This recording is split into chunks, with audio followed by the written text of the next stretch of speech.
Does Odysseus reclaim his throne? The Odyssey ending explained. Warning. This video contains major spoilers for Christopher Nolan's The Odyssey. After years of war, years of wandering across dangerous seas, battles against monsters, the wrath of the gods, and countless impossible challenges, Odysseus finally reaches Ithaca. But returning home was never the end of his journey. In many ways, it was only the beginning. After everything he had endured, one question remained. Did Odysseus actually reclaim his throne? Did he become king of Ithaca once again? Or had everything changed forever during the 20 years he was away? The answer is one of the most satisfying and emotional moments in the Odyssey. Let's explain. For 20 years, Odysseus was absent from Ithaca. 10 years were spent fighting in the Trojan War. Another 10 years were consumed by his long and dangerous journey home. During that time, the people of Ithaca believed their king was dead. No messenger arrived. No ships returned with news. Eventually, hope began to disappear. Inside the palace, more than 100 powerful noblemen gathered, known as the suitors. They believed Penelope would eventually choose one of them as her new husband. Whoever married Penelope would gain control of Ithaca.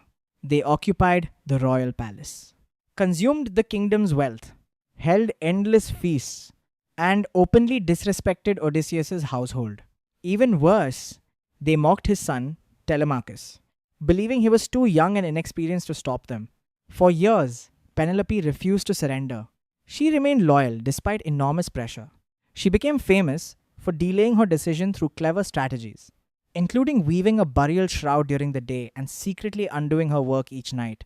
Her intelligence mirrored Odysseus' own, showing that the king and queen of Ithaca were remarkably alike. When Odysseus finally returns, he does not enter his palace as a victorious king. Instead, the goddess Athena disguises him as an old beggar. At first, this decision seems surprising. Why wouldn't he simply announce that he had returned? The answer lies in the story of Agamemnon. Throughout the Odyssey, Odysseus repeatedly hears about the tragic fate of the king of Mycenae. Agamemnon returned home openly after the Trojan War, trusting that his family remained loyal. Instead, he walked into a carefully planned betrayal. Odysseus refuses to make the same mistake. Disguised as a beggar, he secretly observes everything happening inside his own kingdom. He discovers which servants remain loyal, which ones have betrayed him, how the suitors behave, and whether Penelope has remained faithful. The disguise allows him to learn the truth before revealing his identity. On by one, he reunites with those who still believe in him. His old servant Eumaeus welcomes the stranger with kindness, never realizing he is speaking to his true king, Laoter. Telemachus recognizes his father after Athena briefly removes the disguise. Their reunion becomes one of the most emotional scenes in the story. Father and son embrace after 20 years apart, but neither celebrates for long. Both understand that reclaiming Ithaca will require one final battle. Meanwhile, Penelope continues searching for a way to avoid choosing a husband. Finally, she announces a contest.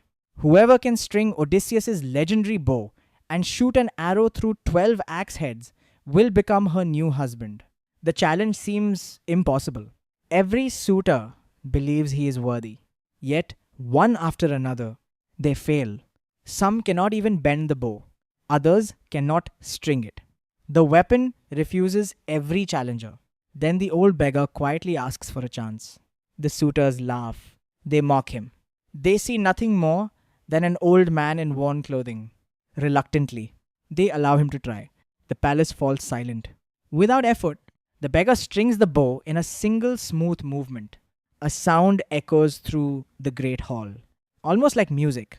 Everyone freezes. Before anyone can react, the arrow flies, passing perfectly through all 12 axe heads. In that instant, the disguise no longer matters. Odysseus reveals himself. The true king of Ithaca has returned. The suitors cannot believe what they are seeing.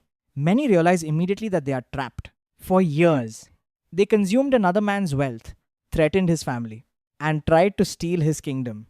Now they must face the consequences. With the help of Telemachus, Eumaeus, and the loyal cowherd Philoetius, Odysseus begins the final battle inside the palace. Although greatly outnumbered, his experience as the greatest strategist of the Trojan War becomes clear. The palace doors are secured. The weapons are removed from the suitors. One by one, the men who believed themselves untouchable are defeated. The battle is not simply about reclaiming a building, it represents the restoration of justice, order, and rightful leadership. Once the palace is secure, Odysseus still faces another challenge. Penelope, after 20 years apart, cannot immediately believe the man before her is truly her husband. She has heard countless false stories over the years. Many claimed Odysseus was returning. None were true, so she creates one final test. She tells a servant to move their marriage bed. Odysseus immediately objects. He knows the bed cannot be moved because he personally built it around the trunk of a living olive tree rooted deep within the palace. Only the real Odysseus could know that secret. At that moment, Penelope finally accepts the truth. Her husband has truly returned home. Their reunion becomes one of the most emotional moments in Greek literature. After 2 decades of separation, the king and queen of Ithaca stand together once again. So does Odysseus reclaim his throne? The answer depends on which version of the Odyssey you are talking about.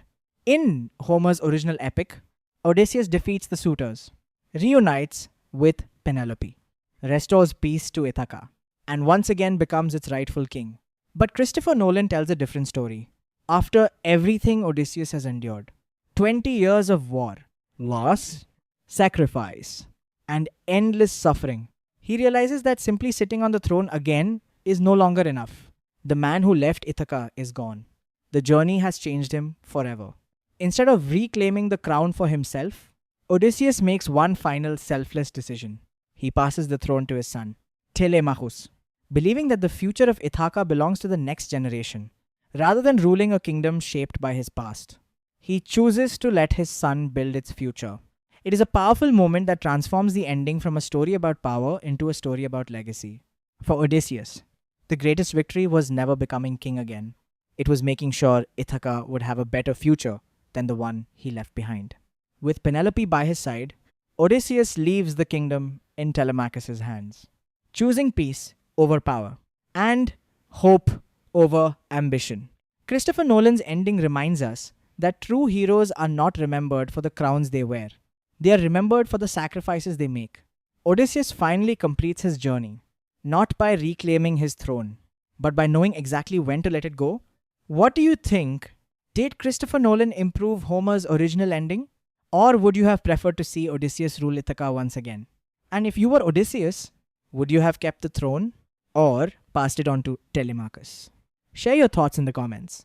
If you enjoyed this ending explained video, don't forget to like, subscribe, and turn on notifications for more The Odyssey Explained videos, Christopher Nolan breakdowns, Greek mythology stories, hidden details, ending explained videos, and character analyses.